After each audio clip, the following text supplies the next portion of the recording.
ৰাহুল গান্ধীয়ে এটা বক্তব্য দিছে। ৰাহুল গান্ধীয়ে ইউজিচি নেটক লৈ আৰু নিট পৰীক্ষাক লৈ মন্তব্য কৰিছে আৰু শিক্ষাৰ্থীসকলৰ সৈতে বৈঠকত বহিছে। আমি এই মুহূৰ্তত জনাব বিচাৰিছো ৰাহুল গান্ধী বৈঠকত বহিছে আৰু এই বৈঠকতেই কেইবাটাও গুৰুত্বপূৰ্ণ সিদ্ধান্ত গ্ৰহণ কৰিবলৈ আগবাঢ়িছে। 7 বছৰত 70 বাৰ প্ৰশ্ন কাকত কিয় ফাদিল হ'ল, এই প্ৰশ্ন ৰাহুল গান্ধীয়ে উত্থাপন কৰিছে। বৈঠকত কি আলোচনা কৰিলে শিক্ষাৰ্থীসকলৰ সৈতে, পৰীক্ষাৰ্থীসকলৰ সৈতে ৰাহুল গান্ধীয়ে এই বৈঠকত কি আলোচনা কৰিলে সেয়া আমি শুনাব বিচাৰিছো এই মুহূৰ্তত। मैं आज 24 लाख स्टूडेंट से बात करना चाहता हूं जिनको नीट पेपर लीक से नुकसान हुआ। सड़क से संसद तक हम आपके साथ खड़े हैं। 24 लाख स्टूडेंट से मैं कहना चाहता हूं आप अकेले नहीं हो। पिछले 7 साल में 70 बार पेपर लीक हुआ है और 2 करोड़ युवाओं को पेपर लीक से नुकसान हुआ है। एक साथ हम ये लड़ाई लड़ेंगे और ये लड़ाई जीतेंगे। मैं आज 24 लाख स्टूडेंट से बात करना चाहता हूं जिनको नीट पेपर लीक से नुकसान हुआ। सड़क से ৰাহুল संसद গান্ধীয়ে কি মন্তব্য কৰিছে? ৰাহুল গান্ধীয়ে শিক্ষাৰ্থীসকলৰ সৈতে কথা পাতিব বিচাৰিছিল আৰু ৰাহুল গান্ধীয়ে এই সন্দৰ্ভত 7 বছৰত 70 বাৰ কিয় প্ৰশ্ন কাকত ফাদিল হৈছে সেই প্ৰশ্নটো উত্থাপন কৰিছে। গতিকে এই 7 বছৰত চৰকাৰ কাৰ? এই 7 বছৰত চৰকাৰ NDAৰ, এই 7 বছৰত প্ৰধানমন্ত্ৰী কোন? নৰেন্দ্ৰ মোদী। এই 7 বছৰত কেনেদৰে তেওঁলোকে 7 বছৰত 70 বাৰ কেনেদৰে প্ৰশ্ন কাকত ফাদিল হৈ এই বিষয়বোৰক লৈ প্ৰশ্ন উত্থাপন কৰিছে। কি আলোচনাত মিলিত হৈছিল, শিক্ষাৰ্থীসকলে কি কৈছিল, কেনেদৰে ৰাহুল গান্ধী শিক্ষাৰ্থীসকলৰ লগত থাকিম বুলি কৈছে, বিৰোধী ইণ্ডিয়া শিক্ষাৰ্থীসকলৰ লগত থাকিম বুলি কেনেদৰে প্ৰতিশ্ৰুতি দিছে।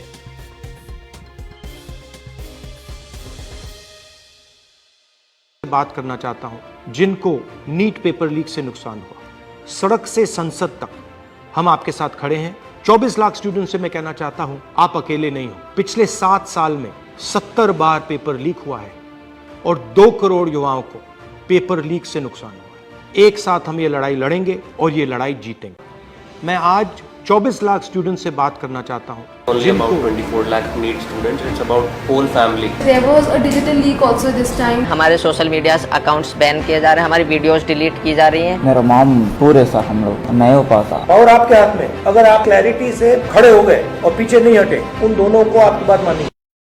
OMR and the people of the NTA or maybe I don't know from which association, they will fill those OMR. That is cheating with. Yes. it's cheating, and the grace mark is the 4th point, which is not going to impact that much.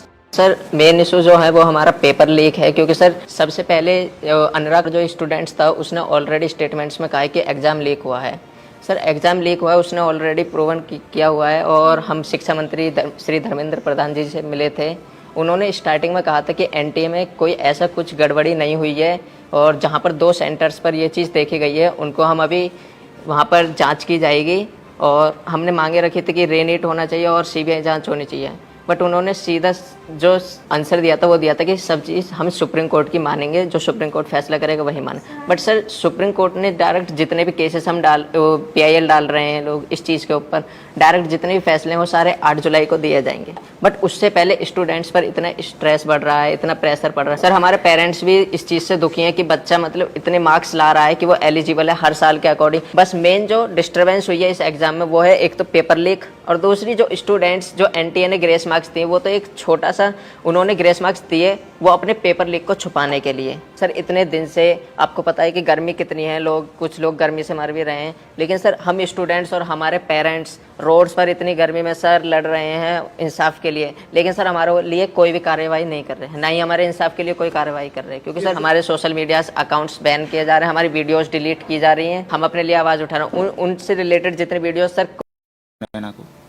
ऐसा सोच रहे, अभी रीनीट कराओ तो easy होता sir. मतलब sir conclusion है कि रीनीट ही अब हो सकता है, रीवैल्यूएशन तो कोई नहीं होगा इसमें। नहीं तो अगर हम आपके लिए 2-3 चीज़ें कर सकें, सरकार के पर प्रेशर डाल पाए, तो हमें किस चीज़ों पे बोलना चाहिए? सर सबसे पहले तो रीनीट जैसा conclusion रीनीट। Yes sir. Sir second NTA agency जो है वो एग्जाम्स ना ही कंडक्ट कराए, अगर वो नहीं करवा पा रहे हैं, एक्नॉलेज करें कि हम नहीं मैनेज कर पा रहे हैं। NTA as a concept is a failure. Yes yes NTA पे हमारा किसी का ट्रस्ट नहीं है NTA पे इस टाइम। फर्स्ट पॉइंट री exam, second point NTA is ना कराएं, थर्ड पॉइंट एजुकेशन सिस्टम पे फोकस करें और काउंसलिंग सर से 4 पॉइंट ये कि जो बेसिकली जो ब्लाइंड स्पॉट्स हैं जैसे कि टेलीग्राम पर पेपर लीक होना, ऑनलाइन पेपर लीक होना, इसके ऊपर भी एक इंक्वायरी होनी चाहिए। Sir, it's not only about 24 lakh NEET students, it's about whole family. फिर सर जो बोर्ड्स का प्रेशर, फिर नीट में परफॉर्म करने का प्रेशर, तो सर बहुत सारे लोग तो मेडिकल ही नहीं लेंगे इस चक्कर में। सर ऐसे क्वालिटी डॉक्टर्स बनेंगे जिनकी क्वालिटी कुछ नहीं है,